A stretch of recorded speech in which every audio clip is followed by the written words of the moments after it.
Tinapay mula sa langit. A daily morning devotion with CRC family.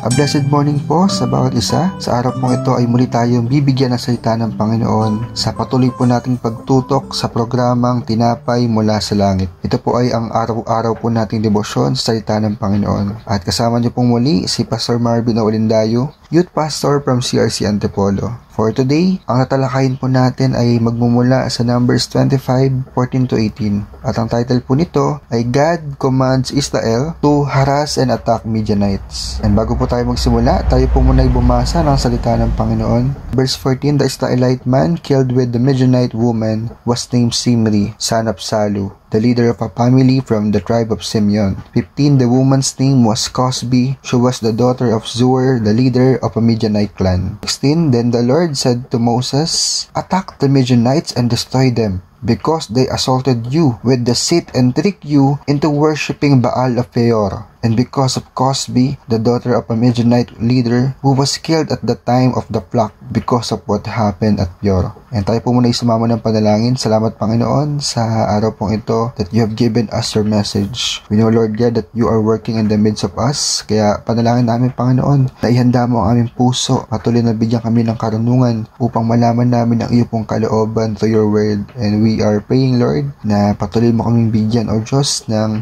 kasigasigan Panginoon, para patuloy kang higit na makilala, ma-recognize namin kung paano kang kumilos sa buhay ng bawat isa. Sa pamamagitan Panginoon ng halimbawa ng iyong salita, ngayong araw, we know Lord that something good is going to happen for anyone who are zealously serving you Panginoon. This is our prayer, O Lord, in Jesus' name, Amen. So in the Bible text, God is teaching us on how we should stand on our ground as His believer. First thing is we should flee from the lies of the evil, like how Midianites women seduce and deceive the Israelites. We as human has weakness because our flesh is really sinful. It has a desire that Satan will use if we will not submit and surrender it to the Lord. He will tempt us and it will result to our physical or mental damage. But worst thing is, it will also try to take away the peace that we have from the Lord. God has a warning or caution every time He gives a certain command or instruction. That's why we should keep in mind and of course in our heart the perfect peace that God has given us. Thanks to Phinehas, who do not turn back on his mission with boldness and a heart that glorifies the Lord. He killed the Midianite woman named Cosbi. He didn't bite the bait of the enemy. He know that God has jealousy if His people will praise and worship idols like Baal.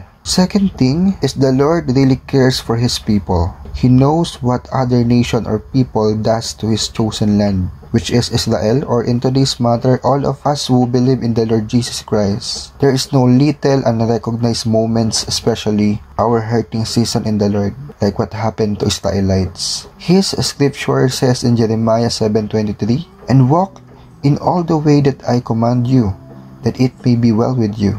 Christians, all is well in the Lord.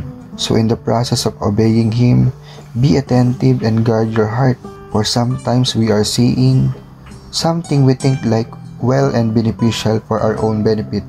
But be vigilant and stand in our faith, for the power of the Lord, who brings flock to the fold, will also bring covenant of peace and incomparable blessing to His Son who zealously seek Him. To God be the glory. We thank the Lord for His message today. At mga kapatid, patuloy po nating subaybayan ng programang ito upang malaman natin kung gaano kabuti ang Panginoon sa buhay ng bawat isa. We know that the Lord is giving us wisdom. We know that the Lord is doing things for us. That's why we should be attentive. We should give time for His word. Kaya sa pagkatapos po natin, tayo po'y sumama ng panalangin. Panginoon, maraming salamat sa iyo pong pag-ibig. Kung paano mong ginamit, Panginoon, si Phinehas, O Lord, sa iyo pong scripture. We know, Lord, na maging kami din naman, Panginoon, ay may mga sinusuong na laban. We know, Lord, that there is a fight, Panginoon, that it's too hard for us. For there are some temptation, challenges, and trials, Lord, sa buhay namin.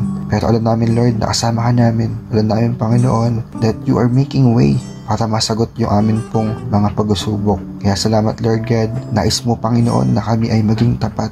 We should not worship any idols, especially in this generation. You want us, O Lord, to serve you, to give you glory, Panginoon, that you deserve. Kaya muli, Panginoon, salamat sa pagpapaalala mo ng iyo pong salita sa araw pong ito, sa umagang ito, Panginoon. Kaya sa iyo ang papuri at pagdakila, aming Panginoong Jesus. Amen. And praise God mga kapatid, salamat po sa paikinig ng bawat isa. At tayo po'y magkita-kitang muli bukas para sa patuloy na paikinig ng mensahe ng Panginoon. At alam natin na tayo pagkapalain ng Lord. At nawa ay i-share din po natin ang video na ito sa atin pong mga kapatid, kapamilya, kaibigan na marapat lamang na malaman kung gaano sila kamahal ng Panginoon. Kaya muli, sa Diyos po ang papuri, and we love you with the love of the Lord. And thank you po and stay safe sa bawat isa.